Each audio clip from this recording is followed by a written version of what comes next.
Welcome in. हाय, मैं हूँ अलीशा फर्नांडिस और आप देख रहे हैं सिनेमा रिव्यू मैराथन, जहाँ हर फ्रेम को मिलती है आवाज़ और हर फिल्म का होता है एक ऑनेस्ट रिव्यू।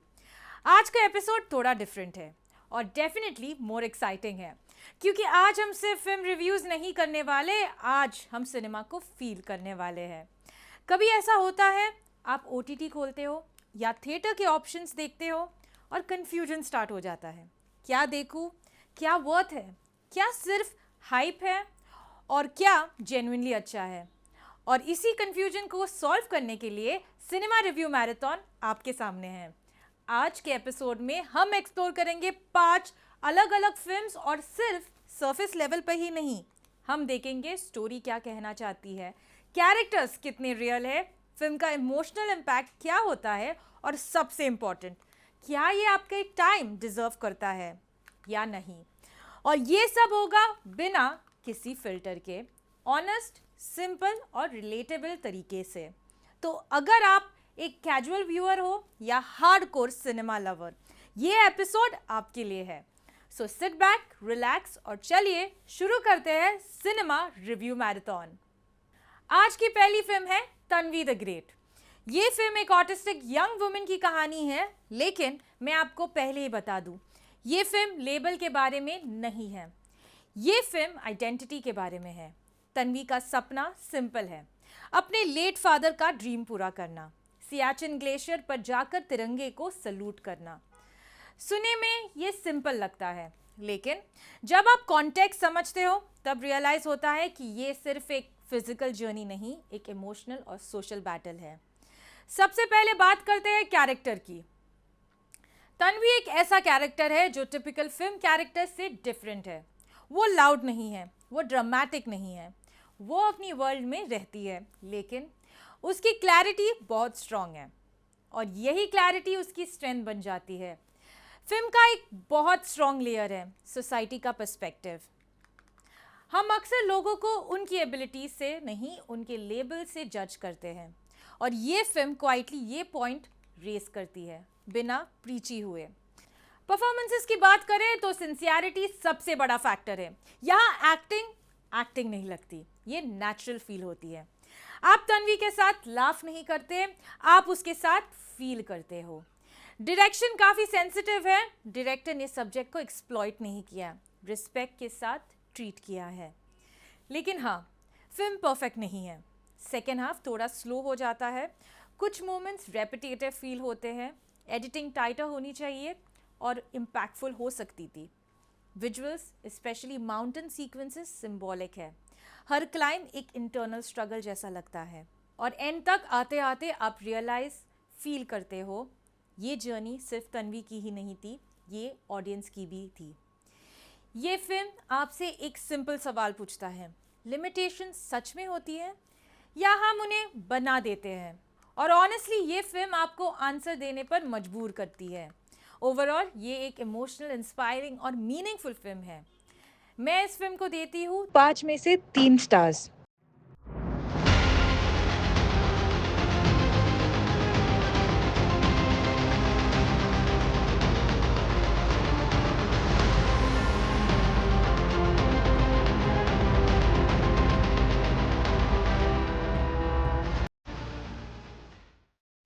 हर सीन में एक अनईजीनेस है, एक कांस्टेंट फीलिंग कि कुछ भी कभी भी गलत हो सकता है और ये टेंशन ही फिल्म का स्ट्रॉन्गेस्ट एलिमेंट है।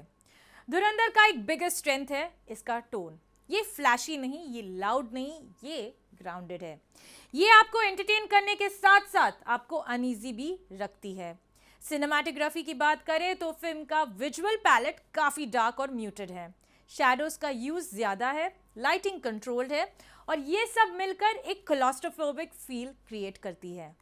ऐसा लगता है जैसे कैरेक्टर्स के पास कोई एस्केप ही नहीं है। और जब विजुअल्स और स्टोरी टेलिंग एक ही इमोशन सर्व करती है तब फिल्म और भी इफेक्टिव हो जाती है। अब बात करते हैं परफॉर्मेंस की। लीड कैरेक्टर एक पोर्ट्रेयल रिस्ट्रेन्ड है, वो ओवर द टॉप हीरो नहीं है। वो क्वाइटली रिएक्ट करता है, ऑब्जर्व करता है, सर्वाइव करता है और ये रिस्ट्रेंट ही उस कैरेक्टर को बिलीवेबल बनाता है। क्योंकि real life undercover agents loud नहीं होते, वो इनविजिबल होते हैं। फिल्म का एक और इंटरेस्टिंग एस्पेक्ट है ट्रस्ट। या किसी पर ट्रस्ट करना मतलब रिस्क लेना, और किसी पर ट्रस्ट ना करना मतलब अकेले रह जाना। ये ड्यूरेबिलिटी फिल्म के थ्रू आउट फील होती है। लेकिन हाँ, फिल्म फ्लॉलेस नहीं है।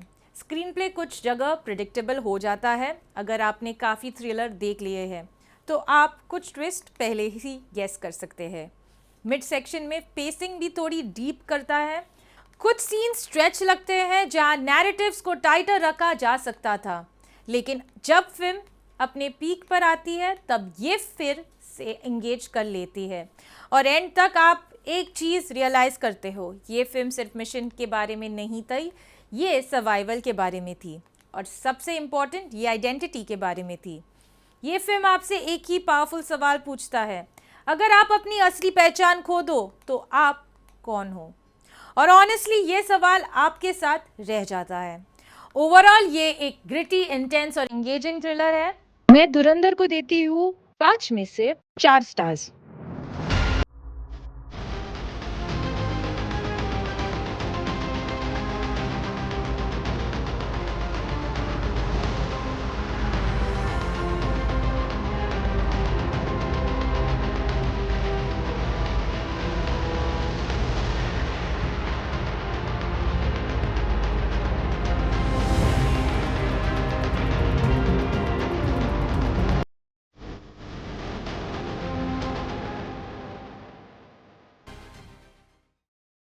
तो जहां धुरंधर एक इंटरनल स्ट्रगल और आइडेंटिटी क्राइसिस की कहानी थी, वहां अब जो फिल्म हम देखने जा रहे हैं वो है सर्वाइवल की एक और रियलिटी, लेकिन एक कंप्लीटली डिफरेंट दुनिया में। चलिए बढ़ते हैं नेक्स्ट फिल्म की तरफ। ये आपको ले जाती है एक ऐसी दुनिया में जहां रूल्स अलग है, मॉरल्स फ्लेक्सिबल है और सर्वाइवल सबसे बड़ा ऑब्जेक्टिव है। ये एक क्राइम फिल्म है, लेकिन सिर्फ क्राइम के बारे में नहीं है, ये सिस्टम के बारे में है, ये पावर के बारे में है, और सबसे इंपॉर्टेंट ये चॉइसेस के बारे में है, या कभी कभी लैक ऑफ चॉइसेस के बारे में। फिल्म का स्ट्रॉन्गेस्ट एलिमेंट है इसका ग्रे स्टोरी टेलिंग। यहाँ कोई पूरा हीरो नहीं है और कोई कंप्लीट विलन भी नहीं है। हर कैरेक्टर फ्लॉड है, हर कैरेक्टर अपनी सिचुएशन का प्रोडक्ट है, और इसी वजह से फिल्म रियलिस्टिक फील होती है। आप किसी एक कैरेक्टर को ब्लाइंडली सपोर्ट नहीं करते, आप उन्हें समझने की कोशिश करते हो, और ये शिफ्ट ऑडियंस के एक पर्सपेक्टिव में बहुत इंपॉर्टेंट है। एटमॉस्फियर की बात करें तो फिल्म का टोन काफ़ी ग्रिटी है, विजुअल्स डार्क है, लेकिन सिर्फ एस्थेटिक के लिए नहीं, ये डार्कनेस फिल्म के वर्ल्ड को रिफ्लेक्ट करती है। बैकग्राउंड को सटल है, लेकिन जब ज़रूरत होती है वो टेंशन को एम्पलीफाई करती है। फिल्म लाउड नहीं होती, लेकिन आपको कॉन्स्टेंटली एंगेज करती है। परफॉर्मेंसेस यहाँ स्टैंड आउट है, कैरेक्टर्स अनप्रिडिक्टेबल है, और अनप्रिडिक्टेबिलिटी ही उन्हें रियल बनाती है।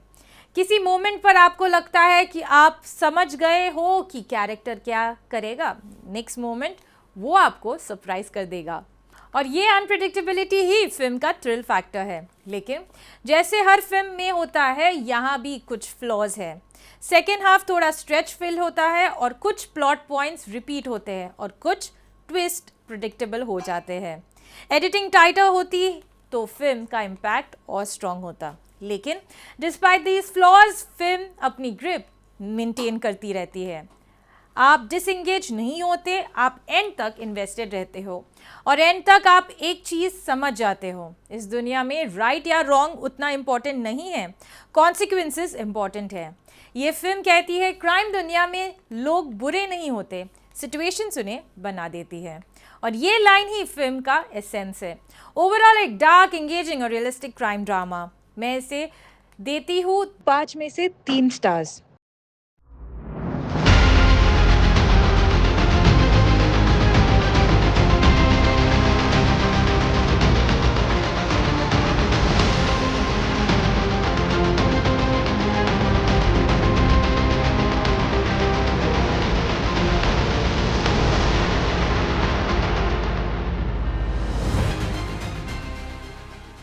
तो अब तक हमने देखा एक इमोशनल जर्नी, एक अंडरकवर थ्रिलर और एक डार्क क्राइम वर्ल्ड। अब टाइम है थोड़ा पर्सपेक्टिव चेंज करने के लिए। अब हम जा रहे हैं एक ऐसी फिल्म की तरफ जो शायद लाउड नहीं है, लेकिन डीपली इम्पैक्टफुल है। चलिए बढ़ते हैं नेक्स्ट सेगमेंट की तरफ। अब बात करते हैं मेड इन कोरिया की। ये फिल्म बाकी सब फिल्म से टोन में कम्प्लीटली अलग है। ये लाउड नहीं है, ये ड्रामेटिक नहीं है, ये आपको एंटरटेन करने के लिए रश नहीं करती। ये फिल्म आपको रोक कर देखने पर मजबूर करती है। और आज के फास्ट पेस कंटेंट के टाइम में ये अपने आप में एक बोल्ड चॉइस है। स्टोरी सरफेस पर सिंपल लगती है, लेकिन जैसे जैसे फिल्म आगे बढ़ती है लेयर्स ओपन होती रहती है, और ये लेयर्स ही फिल्म का रियल स्ट्रेंथ है।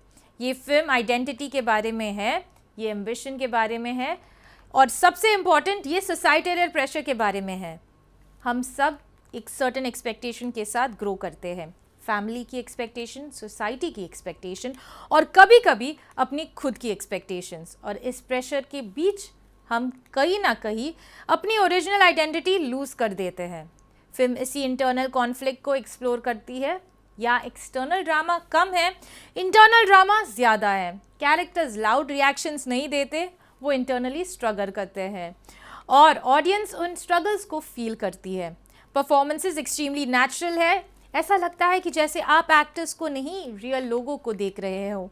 डायरेक्शन मिनिमलिस्टिक है, लेकिन हर फिल्म पर्पसफुल है, कोई अननेसेसरी डिस्ट्रैक्शन नहीं।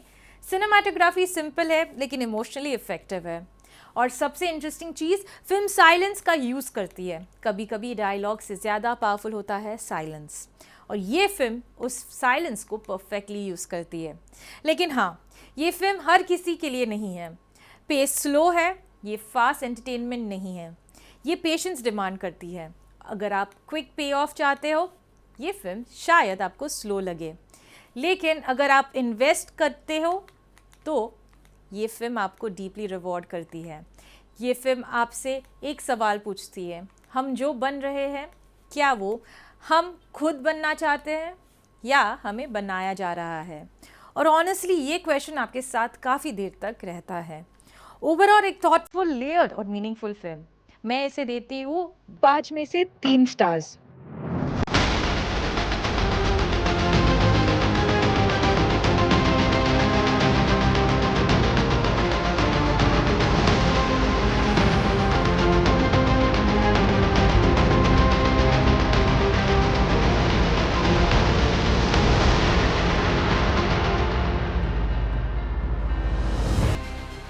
तो जहाँ ये फिल्म इंटरनल कॉन्फ्लिक्ट्स और आइडेंटिटी की बात करता है, अब जो फाइनल फिल्म वो एक्सटर्नल कॉन्फ्लिक्ट, सैक्रिफाइस और ड्यूटी की बात करता है। Time for the last segment. Last but not the least, border 2। War films का इम्पैक्ट सिर्फ एक्शन से नहीं, इमोशन से आता है, और ये फिल्म उस बैलेंस को अचीव करने की कोशिश करती है। सबसे पहली बात करते हैं स्केल की। फिल्म का स्केल ग्रैंड है, वॉर सीक्वेंसेस विजुअली पावरफुल है, explosion, battlefield setup, large scale movement, सब कुछ सिनेमैटिक फील देता है। आपको फील होता है कि स्टेक्स हाई है, लेकिन वॉर फिल्म्स का रियल स्ट्रेंथ होता है उनके इमोशनल मोमेंट्स, और यहाँ फिल्म थोड़ी मिक्स्ड फील देती है। कुछ मोमेंट्स जेन्युइनली पावरफुल है, स्पेशली जब फिल्म सोल्जर के पर्सनल साइड को एक्सप्लोर करती है, उनकी फैमिलीज, उनकी फियर, उनका ड्यूटी और इमोशंस के बीच का कॉन्फ्लिक्ट। ये मोमेंट्स कनेक्ट करते हैं, लेकिन ओवरऑल इमोशंस डेप्थ उतनी ही कंसिस्टेंट नहीं है, और इसका एक बड़ा रीज़न है कंपैरिजन विद बॉर्डर। वो फिल्म एक कल्ट क्लासिक है, उसका इमोशनल कनेक्ट आइकॉनिक था, और जब आप सीक्वल बनाते हो कंपैरिजन इनएविटेबल हो जाता है। बॉर्डर 2 अपनी तरफ से ऑनेस्ट एफर्ट देती है, लेकिन उस लेवल का इम्पैक्ट नहीं क्रिएट कर पाती है। परफॉर्मेंसेस सिंसियर है, एक्टर्स अपने रोल को ऑनेस्टली पोर्ट्रे करते हैं, कोई ओवर द टॉप हीरोइज्म नहीं है, एक ग्राउंडेड अप्रोच है रखने की कोशिश की गई है। डायरेक्शन वर्चुअली स्ट्रॉन्ग है, लेकिन स्क्रीन प्ले टाइटर हो सकता है, कुछ नैरेटिव बीट्स प्रेडिक्टेबल फील होते हैं, फिर भी फिल्म अपनी तरफ से एक रिस्पेक्टफुल ट्रिब्यूट है। और एक इम्पॉर्टेंट रिमाइंडर है कि ये फिल्म कहती है हर सोल्जर की कहानी एक सैक्रिफाइस है जो अक्सर स्क्रीन पर नहीं दिखाई जाती, और ये इमोशन ही फिल्म का कोर है। ओवरऑल एक ग्रैंड इमोशनल और सिंसियर वॉर ड्रामा। मैं इसे देती हूँ 5 में से 3 स्टार्स।